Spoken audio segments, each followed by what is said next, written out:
رقابت‌های جام فوتسال رادیو جوانان در زون شرق پیگیری شد.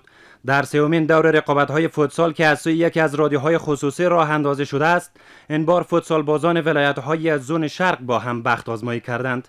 در این رقابت‌ها تیم‌های فوتسال ولایات لغمان، کنر، ننگرهار و نورستان حضور داشتند که در دیدار نخست تیم شهرداری لغمان به مصاف نماینده ولایت کنر رفت و با نتیجه پرگل 7-0 پیروز و مقتدرانه راهی دیدار نهایی این رقابت‌ها شد.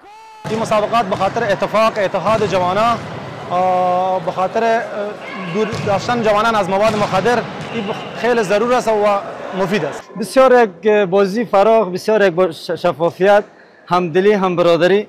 خوشبختانه ما توانستیم در یک فضای صلح با یک صدا با یک ملت بتوانیم حریفای خود شکست بدیم.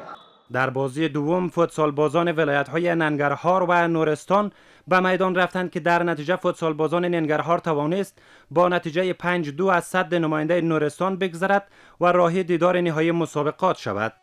من د دې څخه ډیر خوشاله و چې موږ ته دغسې پروګرامونه او لوبې جوړې تیر کال موږ ته هم ښه مسابقات نیولي او سږ بیا موږ دې لوبو ته راغلو او لوبې مو کړې. د دې نه ډیر خوشاله. بازی نهایی میان تیم‌های شهرداری لغمان و همیشه بهار ننگرهار پیگیری شد و با جذابیت و شگفتی خاصی 4-3 به سود شهرداری لغمان پایان یافت. یک بسیار فرصت خوب است به خاطر که جوانانی که استعداد دارند در این بخش میتونند که به جامعه تقدیم شوند و از اینجا خود را به سطح تیم ملی برسانند و مصدر خدمت به سطح افغانستان شوند. شهزاد شیرزاد مسئول برگزاری این رقابت‌ها هدف از راه اندازی این مسابقات را تقویت برادری، ایجاد فضای ورزشی سالم و رشد فوتسال در میان جوانان کشور عنوان می‌کند.